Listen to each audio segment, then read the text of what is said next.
ओम नमः शिवाय। हर हर महादेव। आप सभी का स्वागत है आपके अपने चैनल मीरा भक्ति स्टोरीज में। आज माघ मास के कृष्ण पक्ष की पंचमी तिथि है। कल भी पंचमी तिथि थी। अब की बार इस पक्ष में 2 पंचमी तिथि पड़ रही है और आज हमारे प्रत्यक्ष देवता सूर्य देव को समर्पित रविवार का दिन है। माघ के महीने में सूर्योदय से पहले उठकर स्नान करके सूर्य भगवान को अर्घ्य देना बहुत ही फलदायी होता है। इससे मनुष्य को समाज में खूब मान सम्मान मिलता है और अपने हर कार्य क्षेत्र में विजय प्राप्त होती है। तो अब अपने सुनते हैं आज की कथा। कथा शुरू करने से पहले कमेंट बॉक्स में गणेश भगवान की जय हो, विष्णु भगवान के अनंत स्वरूपों की जय हो जरूर लिखें। और अगर आप इस चैनल पर नए हैं तो मीरा भक्ति स्टोरी चैनल को सब्सक्राइब जरूर करें और इस वीडियो को ज़्यादा से ज़्यादा शेयर करके कमेंट बॉक्स में भगवान के निमित्त एक प्यारा सा जयकारा लगाएं। तो हमेशा की तरह शुरुआत करते हैं गणेश जी की कहानी से। बोलो गणेश जी महाराज की जय हो। एक नगर में एक बूढ़ी माई रहती थी जो रोजाना मिट्टी के गणेश की पूजा किया करती थी। वो रोजाना मिट्टी का गणेश जी बनाती और फिर पूजा करती। पर जैसे ही बूढ़ी माई गणेश जी की प्रतिमा को स्नान कराती तो मिट्टी का गणेश जी था वो तो गल जाता। तो वह बूढ़ी माई बड़ी ही परेशान होती। वो चाहती कि मेरे पास ऐसी प्रतिमा हो जो खराब ना हो तो कितना अच्छा हो। तो एक समय की बात है, बूढ़ी माई के घर के पास एक सेठ जी का मकान बन रहा था। तब बूढ़ी माई मकान बनाने वाले मिस्त्री के पास जाकर बोली कि बेटा मुझे पत्थर की मूर्ति बना दे। मैं गणेश जी की पूजा करती हूँ, मिट्टी का गणेश जी बनाती हूँ, पानी लगते ही वो तो गल जाता है। तो मैं तो बूढ़ी हो चली हूँ, मुझसे रोज़ाना गणेश जी बनाया नहीं जाता। इसीलिए बेटा तू मेरे लिए एक पत्थर का गणेश जी बना दे। गणेश भगवान तेरी सारी मनोकामनाएं पूर्ण करेंगे। तो बूढ़ी माई की बात सुनकर मिस्त्री बोला कि हम तुम्हारे लिए मूर्ति गढ़ेंगे, उतनी देर में तो हम अपनी दीवार बना लेंगे। हमारे पास इतना समय नहीं है कि सेठ जी का काम बीच में छोड़कर हम तुम्हारे लिए मूर्ति बनाएं। तो यह सुनते ही बूढ़ी माई को बड़ा ही दुख हुआ और वह मन ही मन कहने लगी कि भगवान करे तुम्हारी यह दीवार कभी ना बने। यह कहकर बूढ़ी अम्मा अपने घर चली गई और मिस्त्री और मजदूर दीवार बनाने में लग गए। अब दीवार जैसे ही बनाए तो वो टेढ़ी हो जाए, तो दीवार को तोड़े फिर से बनाए, पर सीधी दीवार ना बने। इस तरह पूरा दिन एक ही दीवार को तोड़ते बनाते हुए बीत गया। शाम को सेठ जी आए और कहने लगे कि आपने अभी तक कुछ नहीं किया। तो मिस्त्री ने बूढ़ी माई के आने की सारी बात बताई। तो सेठ जी सुनकर बूढ़ी माई के पास गए और प्रणाम करके कहने लगे कि माँ जी आप आशीर्वाद दो कि मेरा मकान जल्दी से पूरा हो जाए। मैं तुम्हारे लिए पत्थर का क्यों सोने का गणेश जी बनवा दूंगा। तो यह सुनकर बूढ़ी माई बहुत ही प्रसन्न हुई और उसने सेठ जी को आशीर्वाद दिया कि बेटा बिना कोई विघ्न के तेरा मकान जल्दी से पूरा हो जाएगा। तो सेठ जी ने आकर देखा कि टेढ़ी दीवार थी वो बिल्कुल सीधी हो गई थी। तो यह गणेश जी का चमत्कार देखकर मिस्त्री और मजदूर सेठ जी सारे गणेश जी की जय जयकार करने लगे और सेठ जी ने जैसा कहा था वैसा ही किया। सोने का गणेश जी बनवाकर बूढ़ी माई को लाकर दे दिया। तो यह देखकर बूढ़ी अम्मा बहुत ही प्रसन्न हुई और सेठ जी को ढेरों दुआएं देने लगी। उसी दिन से सेठ जी भी गणेश जी का पक्का भक्त बन गया और रोजाना सबसे पहले उठकर स्नान करता, फिर गणेश जी की पूजा करके ही अन्य कोई काम किया करता था। तो गणेश जी के आशीर्वाद से सेठ जी दिन दुगनी रात चौगुनी तरक्की करने लगा। बोलो गणेश जी भगवान की जय हो। अब अपने सुनेंगे प्रत्यक्ष देवता सूर्य भगवान की कहानी। उसके बाद में सुनेंगे कार्तिक मास में सुनी जाने वाली जाट और जाटनी की कथा। तो श्रद्धा भाव से सुनते रहिए। बोलो सूर्य भगवान की जय हो। एक समय की बात है, सूर्य भगवान की पत्नी राणा दे के मायके से खबर आती है कि राणा दे को मायके बुलवाया है, लेकिन रानी साका तो मायके जाने का बिल्कुल भी मन नहीं था। तो वो सूर्य भगवान से कहने लगी कि मुझे मायके नहीं जाना, मेरा वहाँ पर मन नहीं लगता है। तो नारायण भगवान ने रानी को यह कहकर मायके भेज दिया कि तुम मायके जाओ, मैं तुम्हारे लिए अच्छी अच्छी वस्तुएं उपहार स्वरूप भेजूंगा। तो राणा दे अपने पति की बात मानकर मायके चली जाती है और रोजाना इसी इंतजार में बैठी रहती है कि सूर्य भगवान मेरे लिए उपहार पता नहीं कब भेजेंगे। कुछ दिनों के बाद में एक दिन सूर्यदेव राणा दे के लिए चौपड़ पासा, पचेटा, आटी डोरा आदि वस्तुएं बेचते हैं। तो वे चीज़ें सबसे पहले राणा दे की भाभियों को मिल जाती हैं।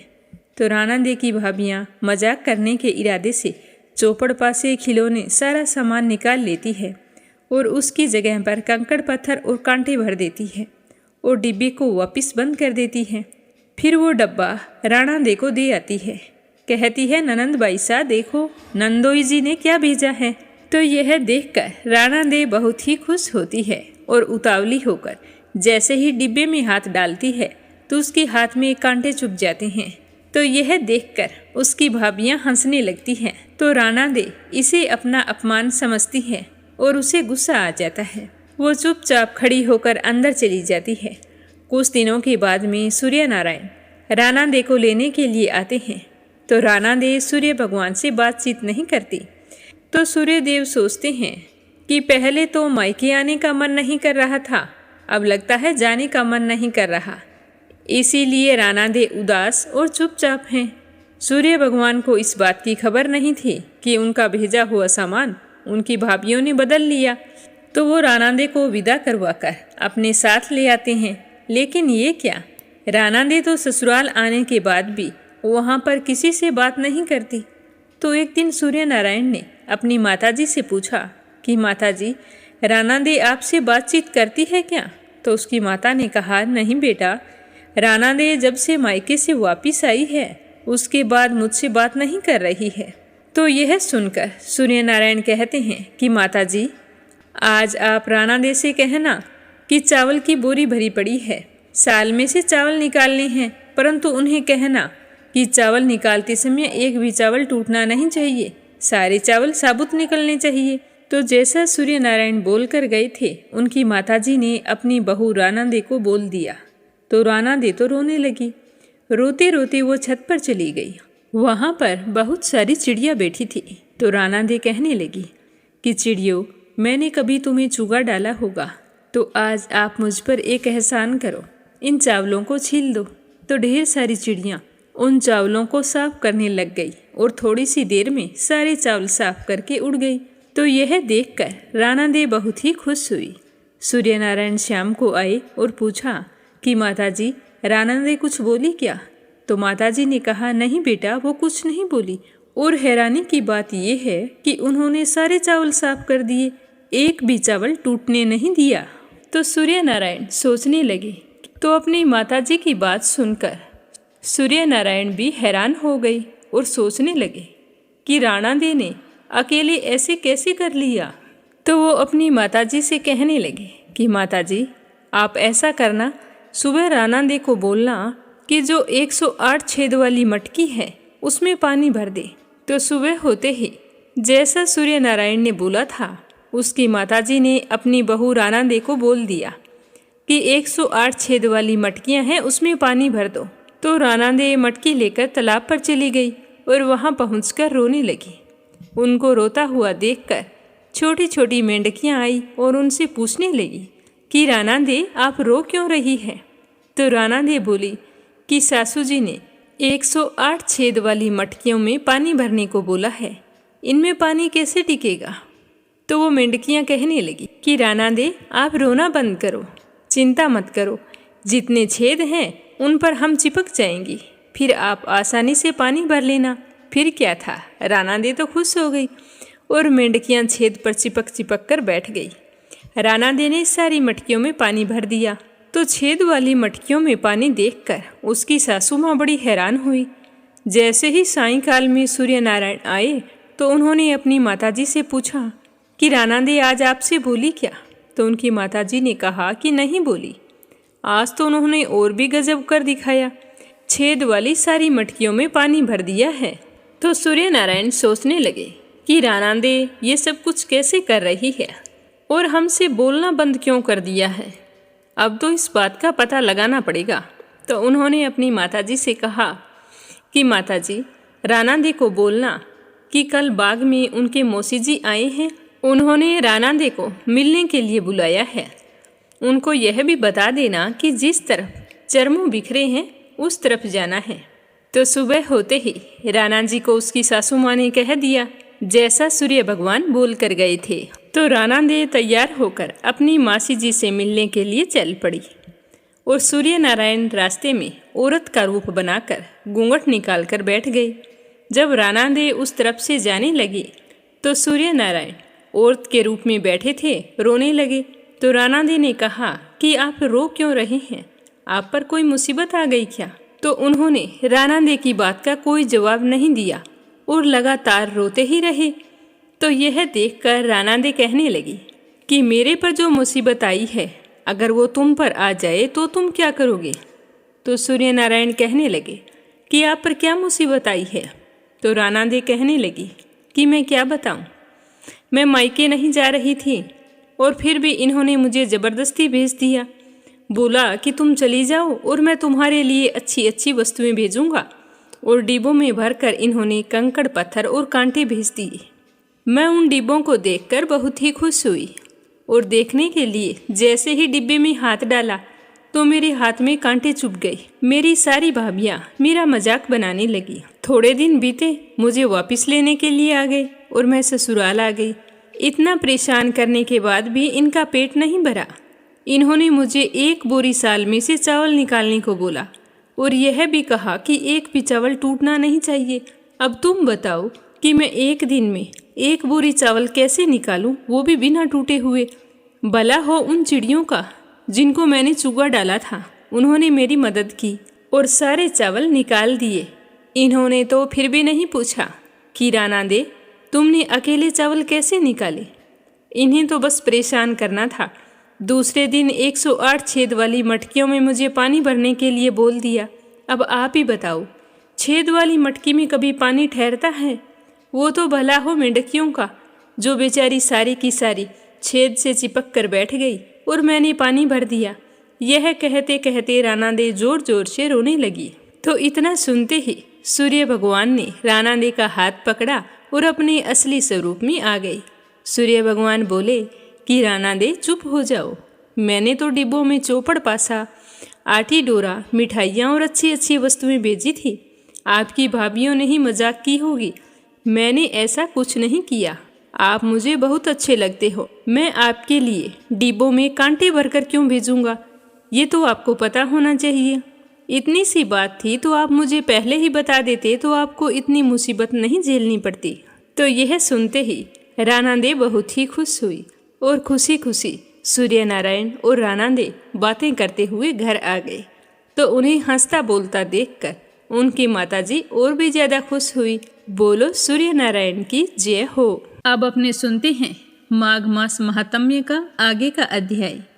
बोलो विष्णु भगवान की जय हो। पिछले अध्याय में अपने सुना कि हेम कुंडल के 2 पुत्र थे, कुंडल और विकुंडल, जो बुरे कामों में लिप्त होकर हमेशा बुरे कर्मों में ही रत रहते थे और इसी तरह उन दोनों की मृत्यु हुई। एक को काली नाग ने डस लिया और एक को सिंह खा गया। फिर उन्हें यमदूत ले गए। तो अब अपने सुनते हैं कि यमराज ने उन्हें क्या दंड दिया। तो जैसे ही यमदूत उन दोनों को ले जाकर यमराज के सामने प्रस्तुत किया और कहा कि महाराज इन्हें क्या दंड देना है, तो यमराज ने चित्रगुप्त से उनका लेखा जोखा करने को कहा। तो चित्रगुप्त ने उन दोनों के कर्मों की आलोचना करके दूतों से कहा कि बड़े भाई कुंडल को घोर नरक में डाल दो और दूसरे भाई विकुंडल को स्वर्ग में ले जाओ, जहाँ यह उत्तम सुखों का भोग करे। तो एक दूत कुंडल को लेकर नरक में फेंकने के लिए चला गया और दूसरा दूत बड़ी नम्रता से कहने लगा कि हे विकुंडल, चलो तुम अच्छे कर्मों से स्वर्ग को प्राप्त होकर अनेक प्रकार के भोगों को भोगो। तो यमराज का फैसला सुनकर विकुंडल बड़ा ही हैरान था। वह बड़े विस्मय के साथ अपने मन में संशय धार कर दूत से कहने लगा कि हे यमदूत, मेरे मन में बड़ी भारी शंका उत्पन्न हो गई है, अतः मैं तुमसे कुछ पूछना चाहता हूँ, कृपया करके मेरे प्रश्नों का उत्तर दो। तो वह दूत कहने लगा कि बताओ तुम क्या पूछना चाहते हो। तो विकुंडल कहने लगा कि हम दोनों भाई हैं, एक ही कुल में उत्पन्न हुए हैं, दोनों एक जैसे ही कर्म करते रहे हैं। दोनों भाइयों ने कभी भी कोई शुभ कार्य नहीं किया। फिर एक को नरक और दूसरे को स्वर्ग किस कारण से प्राप्त हुआ है? मैं अपने स्वर्ग में आने का कोई कारण नहीं देख रहा हूँ, फिर मुझे स्वर्ग क्यों मिला है? तो विकुंडल की बात सुनकर यमदूत कहने लगा कि हे विकुंडल, माता पिता, पुत्र, पत्नी, भाई, बहन से सब संबंध जन्म के कारण होते हैं और जन्म कर्मों को भोगने के लिए ही प्राप्त होता है। जिस प्रकार एक वृक्ष पर अनेक पक्षियों का आगमन होता है, उसी तरह इस संसार में पुत्र, भाई, माता पिता का भी संगम होता है। इनमें से जो जैसा जैसा कर्म करता है वैसा ही फल भोगता है। तुम्हारा भाई अपने पाप कर्मों से नरक में गया है और तुम अपने पुण्य कर्म के कारण स्वर्ग में जा रहे हो। तब विकुंडल ने हैरान होते हुए कहा कि मैंने तो आज जन्म कोई भी धर्म का कार्य नहीं किया, सदैव पाप कर्मों में ही लिप्त रहा। मैं अपने पुण्य के कर्म को नहीं जानता हूँ। यदि तुम मेरे पुण्य कर्मों के बारे में जानते हो तो कृपया करके मुझे बतलाइए। तब वह देवदूत कहने लगा कि मैं सब प्राणियों को भली भांति जानता हूँ, तुम नहीं जानते। लो मैं तुम्हें बताता हूँ, तुम ध्यानपूर्वक सुनना।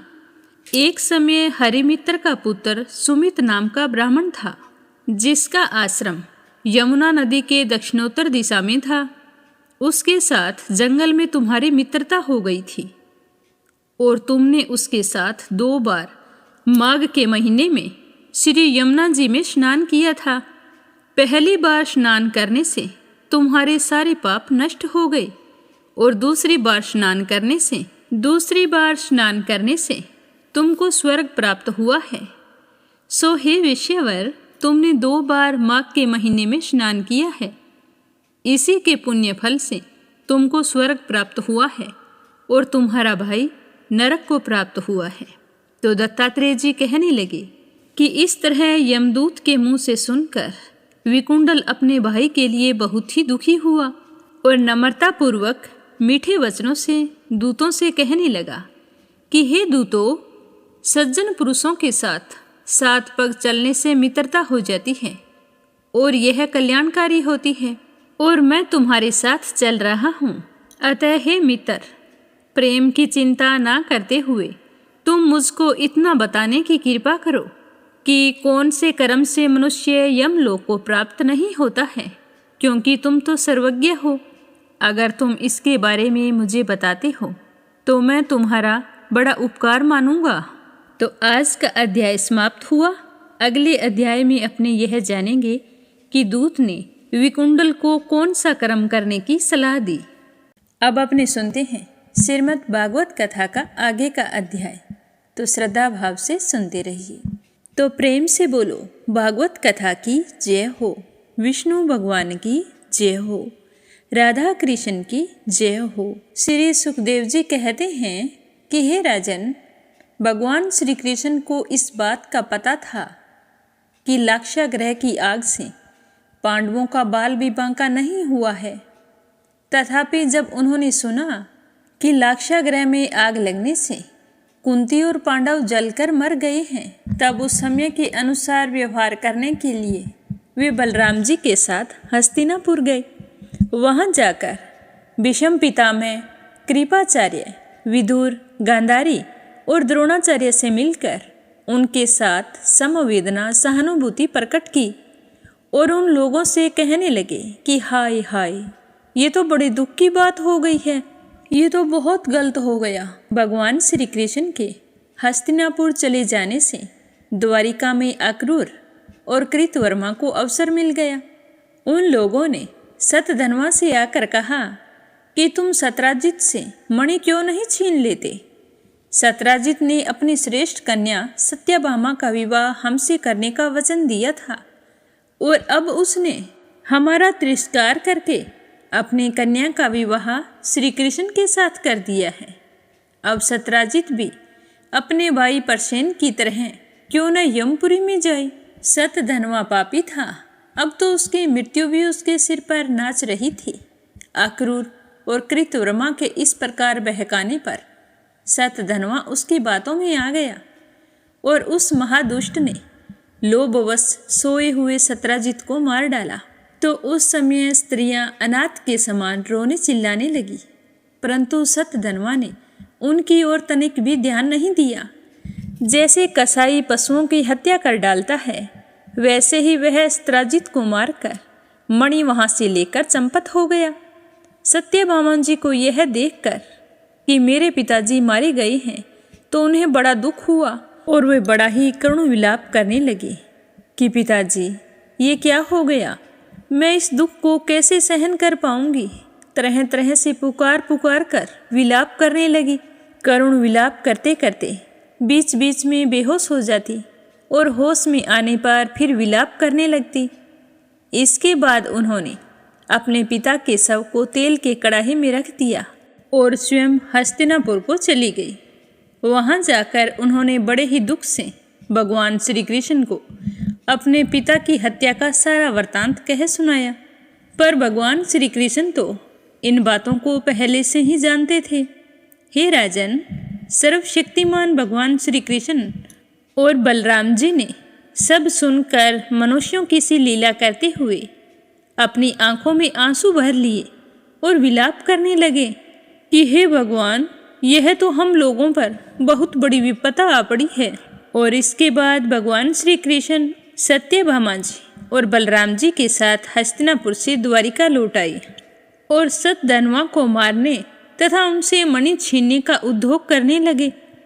जब सतधनवा को यह मालूम हुआ कि भगवान श्री कृष्ण मुझे मारने का प्रयत्न कर रहे हैं, तो वो बहुत ही डर गया और अपने प्राणों को बचाने के लिए उसने कृतवर्मा से सहायता मांगी।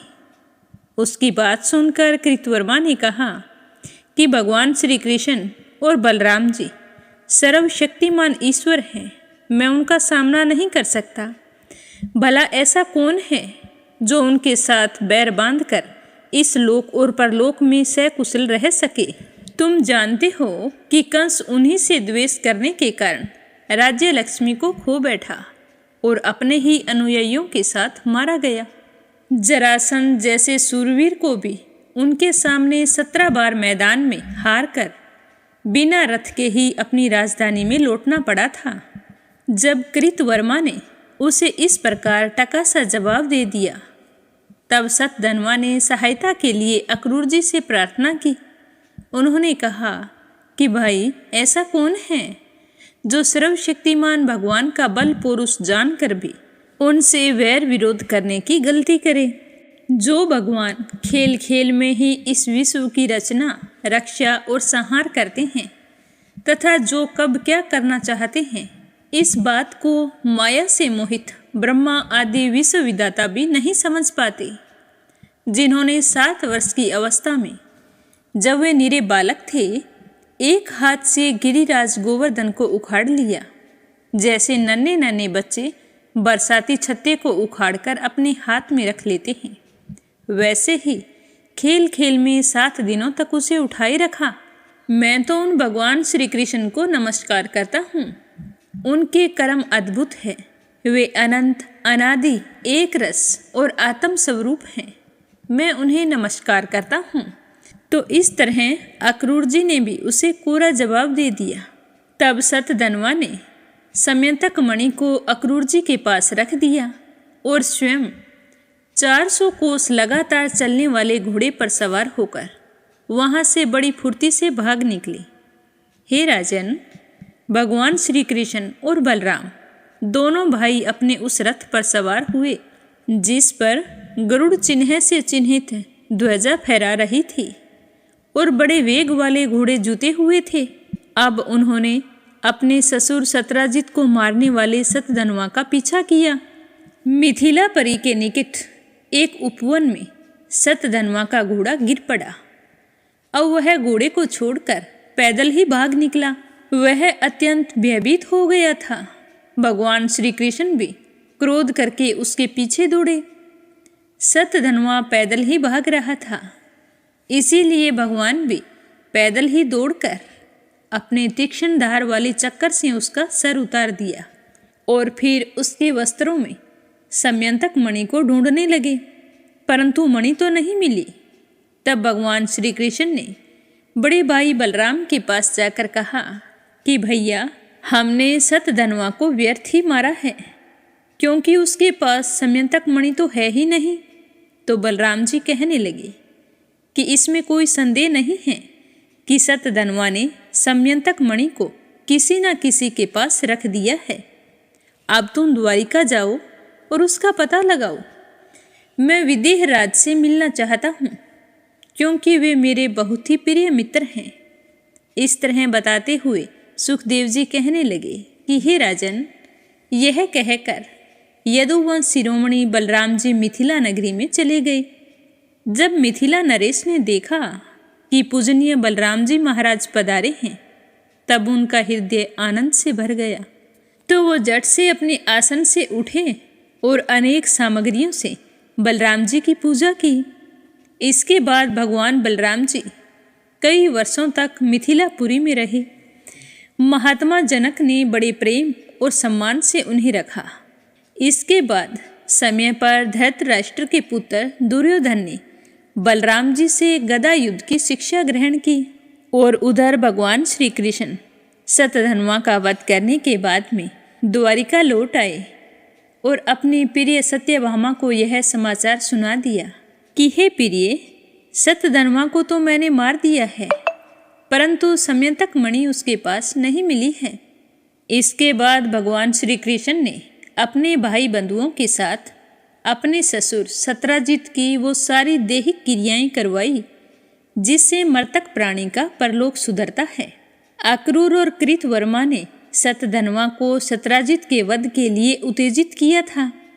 इसीलिए जब उन्होंने सुना कि भगवान श्री कृष्ण ने सतधनवा को मार डाला है, तब वे अत्यंत भयभीत होकर द्वारिका से भाग खड़े हुए।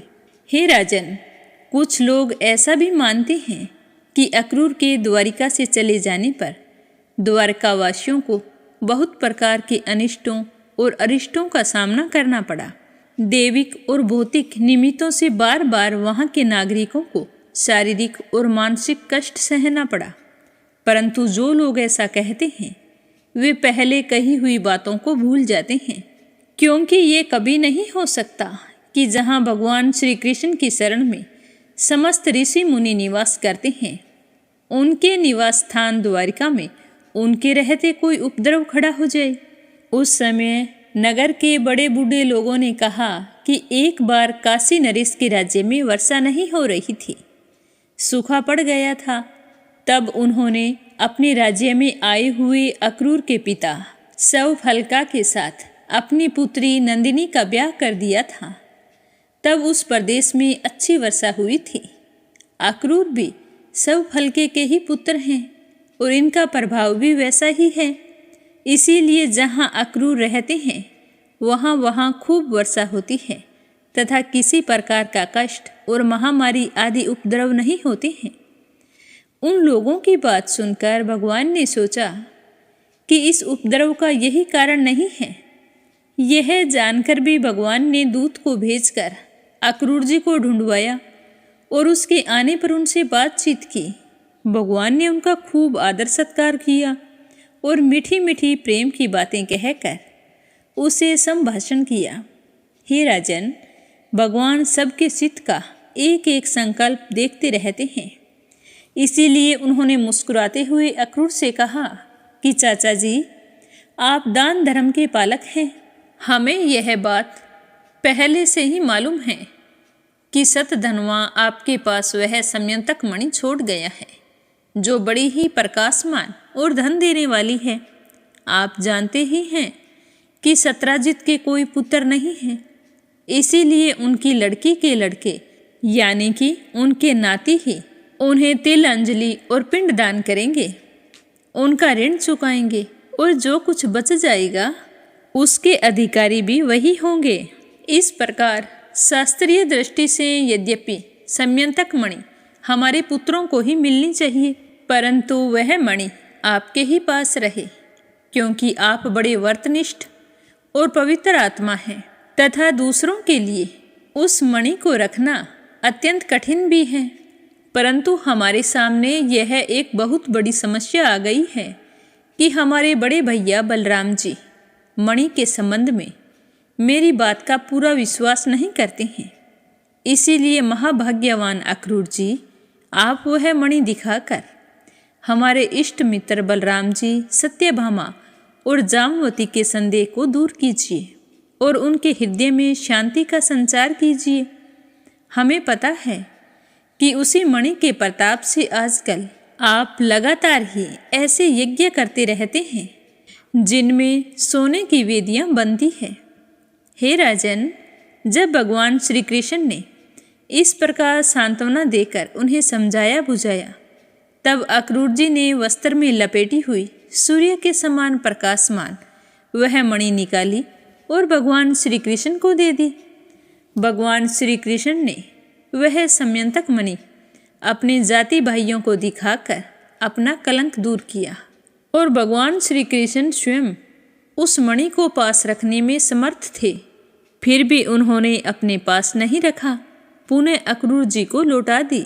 सर्वशक्तिमान सर्वव्यापक भगवान श्री कृष्ण के पराक्रमों से परिपूर्ण यह आख्यान समस्त पापों, अपराधों और कलंकों का मार्जन करने वाला तथा परम मंगलमय है। जो इसे पढ़ता है, सुनता है अथवा स्मरण करता रहता है, वह सब प्रकार की अपकीर्ति और पापों से छूटकर शांति का अनुभव करता है। इस तरह बताते हुए सुखदेव जी कहने लगे कि हे राजन, अब मैं तुम्हें बताता हूँ कि जब भगवान श्री कृष्ण पांडवों के पास मिलने के लिए गए। हे राजन, जब पांडवों का पता चल गया था कि वे लाक्षा भवन में जले नहीं हैं, तो एक बार भगवान श्री कृष्ण उनसे मिलने के लिए इंद्रप्रस्थ पधारे। उनके साथ सात्ययिकी और बहुत सारे यदुवंशी भी थे। जब वीर पांडवों ने देखा कि सर्वेश्वर भगवान श्री कृष्ण पधारे हैं, तो जैसे प्राण का संचार होने पर सभी इंद्रियां सचेत हो जाती हैं, वैसे ही वे सब के सब एक साथ उठ खड़े हुए। वीर पांडवों ने भगवान श्री कृष्ण का आलिंगन किया। उनके अंग संग से इनके सारे पाप ताप धुल गए। भगवान की प्रेम भरी मुस्कुराहट से सुशोभित मुख सुषमा देखकर वे तो आनंद में मगन हो गए। भगवान श्री कृष्ण ने युधिष्ठिर और भीमसेन के चरणों में प्रणाम किया और अर्जुन को हृदय से लगाया। नकुल और सहदेव ने भगवान के चरणों की वंदना की। जब भगवान श्री कृष्ण श्रेष्ठ सिंहासन पर विराजमान हो गए, तब परम सुंदरी श्याम वर्णा द्रौपदी, जो नवविवाहिता होने के कारण तनिक लज्जा रही थी, धीरे धीरे भगवान श्री कृष्ण के पास आई और उन्हें प्रणाम किया।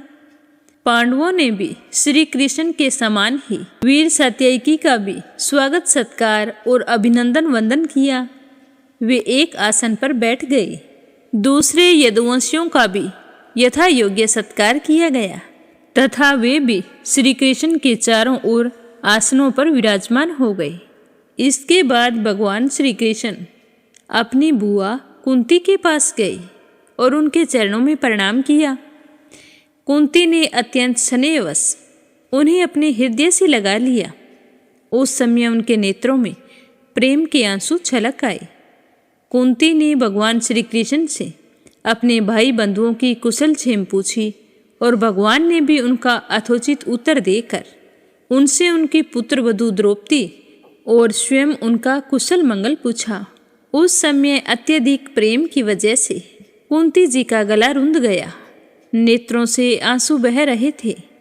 भगवान के पूछने पर उन्हें अपने पहले के कलेश पर कलेश सारे याद आने लगे और वे अपने आप को बहुत संभाल कर, जिनका दर्शन समस्त कलेशों का अंत करने के लिए ही हुआ करता है, उन भगवान श्री कृष्ण से कहने लगी कि श्री कृष्ण, जिस समय तुमने हम लोगों को अपना कुटुंबी संबंधी समझकर स्मरण किया और हमारा कुशल मंगल जानने के लिए भाई अक्रूर जी को भेजा, उसी समय हमारा कल्याण हो गया था। हम अनाथों को तुमने सनाथ कर दिया था। मैं जानती हूँ कि तुम संपूर्ण जगत के परम हितैषी और आत्मा हो। यह अपना है, यह पराया है। इस प्रकार की भ्रांति तुम्हारे अंदर नहीं है। ऐसा होने पर भी श्री कृष्ण, जो सदा तुम्हें स्मरण करते हैं, उनके हृदय में आकर तुम बैठ जाते हो और उनकी क्लेश परंपरा को सदा के लिए मिटा देते हो। तभी युधिष्ठिर जी ने कहा कि सर्वेश्वर श्री कृष्ण, हमें इस बात का पता नहीं है कि हमने अपने पूर्व जन्मों में या इस जन्म में कौन सा कल्याण साधन किया है कि आपके दर्शन बड़े बड़े योगेश्वर भी बड़ी कठिनाई से प्राप्त करते हैं और हम कुबुद्धियों को घर बैठे ही आपके दर्शन हो रहे हैं। राजा युधिष्ठिर ने इस प्रकार भगवान का खूब सम्मान किया और कुछ दिन तक वहीं रहने की प्रार्थना की। इस पर भगवान श्री कृष्ण इंद्रप्रस्थ के नर नारियों को अपनी रूप माधुरी से नयन आनंद का दान करते हुए बरसात के 4 महीनों तक सुखपूर्वक वहीं पर रहे। हे राजन, एक बार वीर शिरोमणि अर्जुन ने गांडीव धनुष और अक्षय बाण वाले 2 तरकस लिए तथा भगवान श्री कृष्ण के साथ कवच पहनकर अपने उस रथ पर सवार हुए जिस पर वानर चिन्ह से चिन्हित ध्वजा लगी हुई थी। इसके बाद विपक्षी वीरों का नाश करने वाले अर्जुन उस गहन वन में शिकार खेलने के लिए गए, जो बहुत से सिंह, बाघ आदि भयंकर जानवरों से भरा हुआ था। वहां उन्होंने बहुत सारे बाघ, सुअर, भैंसें, काले हिरण, सरब, गव्य, गेंडे, हिरण, खरगोश और सलख आदि पशुओं पर अपने बाणों का निशाना लगाया। अर्जुन शिकार खेलते खेलते थक चुके थे। अब वे प्यास लगने पर यमुना जी के किनारे गए। भगवान श्री कृष्ण और अर्जुन दोनों महारथियों ने यमुना जी में हाथ पैर धोकर फिर यमुना जी का निर्मल जल पिया और देखा कि एक परम सुंदरी कन्या वहां पर तपस्या कर रही है। उस श्रेष्ठ सुंदरी की जंगा, दांत और मुख अत्यंत सुंदर थे। अपने प्रिय मित्र और भ्राता के भेजने पर अर्जुन उसके पास गए और जाकर पूछा कि सुंदरी, तुम कौन हो, किसकी पुत्री हो, कहाँ से आई हो और क्या करना चाहती हो? मैं ऐसा समझता हूँ, जहाँ तक मुझे जान पड़ता है तो तुम योग्य पति की चाहना के लिए ये सब कर रही हो। हे कल्याणी, तुम अपनी सारी बात मुझे बताओ। तो कालिंदी ने कहा कि मैं भगवान सूर्यदेव की पुत्री हूँ। मैं सर्वश्रेष्ठ वरदानी भगवान विष्णु को पति के रूप में प्राप्त करना चाहती हूँ और इसीलिए यह कठोर तपस्या कर रही हूँ। हे वीर अर्जुन, मैं लक्ष्मी के परम आश्रय भगवान को छोड़कर और किसी को अपना पति नहीं बना सकती। अनाथों के एकमात्र सहारे प्रेम वितरण करने वाले भगवान श्री कृष्ण मुझ पर प्रसन्न हों। मेरा नाम कालिंदी है। यमुना जल में मेरे पिता सूर्य ने मेरे लिए एक भवन भी बनवा दिया है। मैं उसी भवन में रहती हूँ। जब तक भगवान का दर्शन नहीं होगा मैं तो यहीं पर रहूंगी। इस प्रकार अर्जुन ने उसकी सारी बातें सुनकर जाकर भगवान श्री कृष्ण को बता दी। वे तो पहले से ही सब कुछ जानते थे। अब उन्होंने कालिंदी को अपने रथ पर बैठा लिया और धर्मराज युधिष्ठिर के पास ले गए और इसके बाद पांडवों के प्रार्थना करने पर भगवान श्री कृष्ण ने पांडवों के रहने के लिए एक अत्यंत अद्भुत और विचित्र नगर विश्वकर्मा के द्वारा बनवा दिया। इस तरह भगवान श्री कृष्ण पांडवों को आनंद देने के लिए और उनका हित करने के लिए बहुत दिनों तक वहीं पर निवास करते रहे। इसी बीच अग्निदेव को खांडव वन दिलाने के लिए वे अर्जुन के सारथी भी बने थे। खांडव वन का भोजन मिल जाने से अग्निदेव बहुत ही प्रसन्न हुए। उन्होंने अर्जुन को गांडीव धनुष, 4 सफेद घोड़े, एक रथ, 2 अटूट बाणों वाले तरकस और एक ऐसा कवच दिया जिसे कोई भी अस्त्र शस्त्रधारी भेद ना सके। खांडव दाह के समय अर्जुन ने मैं दानव को जलने से बचा लिया था, इसीलिए उसने अर्जुन से मित्रता करके उनके लिए एक परम अद्भुत सभा बना दी और उसी सभा में दुर्योधन को जल में स्थल और स्थल में जल का भ्रम हुआ था। और कुछ दिनों के बाद भगवान श्री कृष्ण अर्जुन की अनुमति एवं अन्य संबंधियों का अनुमोदन प्राप्त करके सात्यकी आदि के साथ द्वारिका लौट आई। वहाँ आकर उन्होंने विवाह के योग्य ऋतु और ज्योतिष शास्त्र के अनुसार पवित्र लगन में कालिंदी जी का पानी ग्रहण किया। इससे उसके स्वजन संबंधियों को परम मंगल और परमानंद की प्राप्ति हुई। अवंती देश के राजा थे विंद और अनविंद। वे दुर्योधन के वंशवृत्ति तथा अनुयायी थे। अपनी बहन मित्रविंदा ने स्वयंवर में भगवान श्री कृष्ण को ही अपना पति बनाना चाहा, परंतु विंद और अनुविंद ने अपनी बहन को रोक दिया। हे राजन, मित्रविंदा श्री कृष्ण की बुआ राजधी देवी की कन्या थी। भगवान श्री कृष्ण राजाओं की भरी सभा में उसे बलपूर्वक हर के ले गए थे। सब लोग अपना सा मुंह लिए देखते ही रह गए। हे राजन, कौशल देश के राजा थे नगनजीत। वे अत्यंत धार्मिक थे। उनकी परम सुंदरी कन्या का नाम था सत्या। नगनजीत की पुत्री होने के कारण वह नागनजीती कहलाती थी। हे राजन, राजा की प्रतिज्ञा के अनुसार 7 दुर्दांत बैलों पर विजय ना प्राप्त कर सकने के कारण कोई भी राजा उस कन्या से विवाह नहीं कर सका था, क्योंकि उन बैलों के सींग बड़े तीखे थे और वे बैल किसी वीर पुरुष की गंध को सहन नहीं कर सकते थे। जब यदुवंश शिरोमणि भगवान श्री कृष्ण ने यह समाचार सुना कि जो भी पुरुष उन बैलों को जीत लेगा उसे ही राजा नगनजीत की पुत्री सत्या प्राप्त होगी, तो वे बहुत बड़ी सेना लेकर कौशलपुरी अयोध्या जा पहुँचे। कौशल नरेश महाराज नगनजीत ने बड़ी प्रसन्नता से उनकी आगवानी और आसन देकर बहुत बड़ी पूजा सामग्री से उनका सत्कार किया। भगवान श्री कृष्ण ने भी उनका बहुत अभिनंदन किया। जब राजा नगनजीत की कन्या सत्या ने देखा कि मेरे चिर अभिलाषित रमा रमण भगवान श्री कृष्ण यहाँ पधारे हैं, तब उसने मन ही मन यह अभिलाषा की कि यदि मैंने व्रत नियम आदि का पालन करके इन्हीं का चिंतन किया है तो अवश्य यही मेरे पति हों और मेरी विशुद्ध लालसा को पूर्ण करें।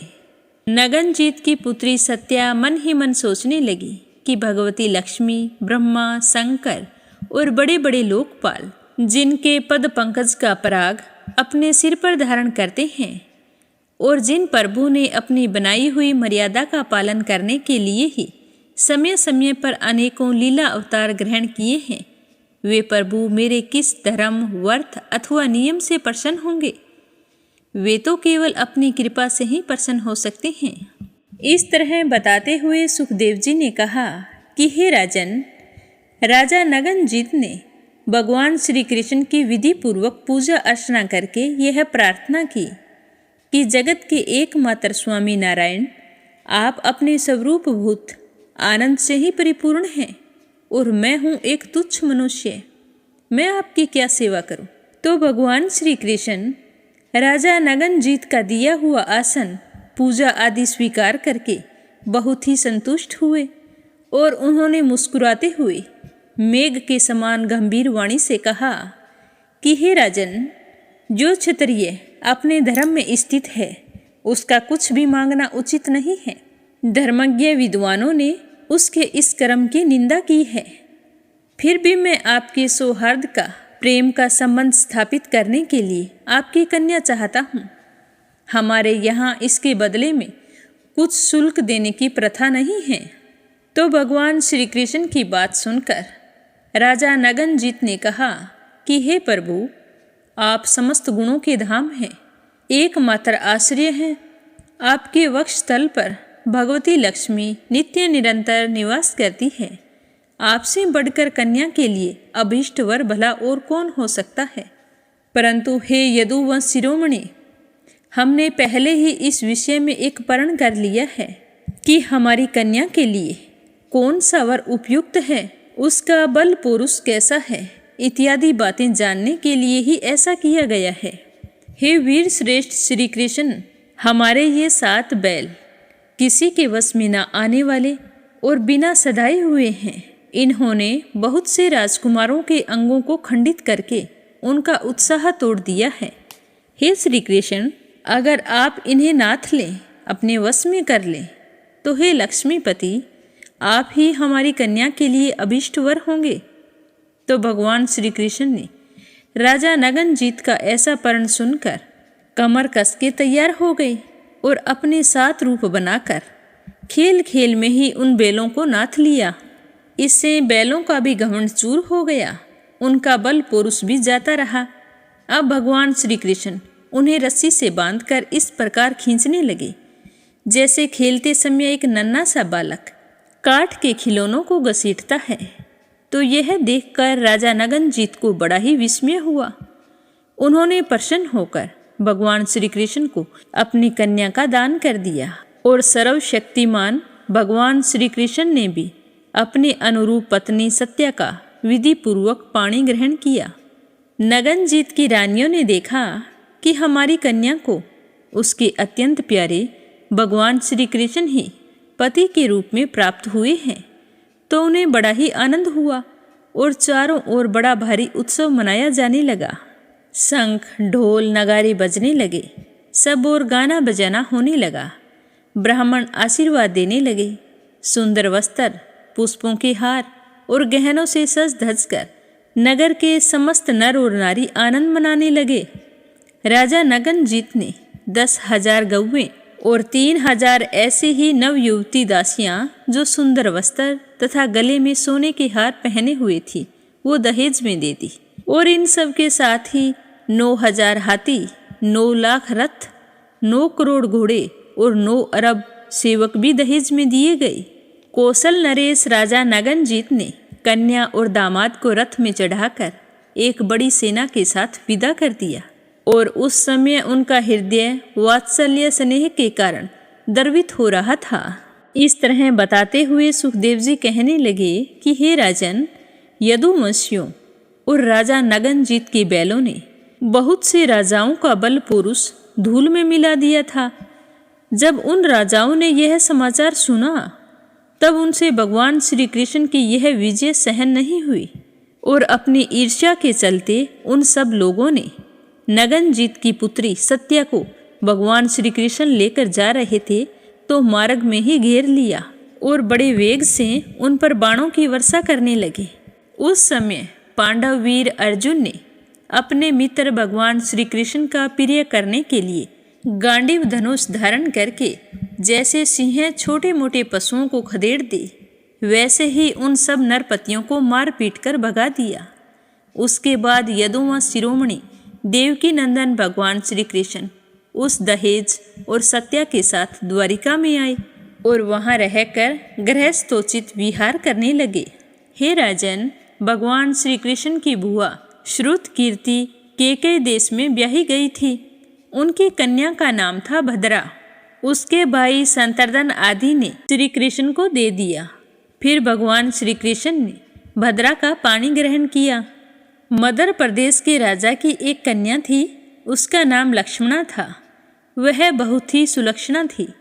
जैसे गरुड़ ने स्वर्ग से अमृत का हरण किया था वैसे ही भगवान श्री कृष्ण ने स्वयंवर में अकेले ही उसे हर लिया था।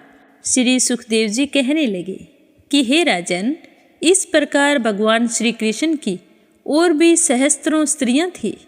उन परम सुंदरियों को वे भौमासुर को मारकर उसके बंदी गृह से छुड़ा लाए थे।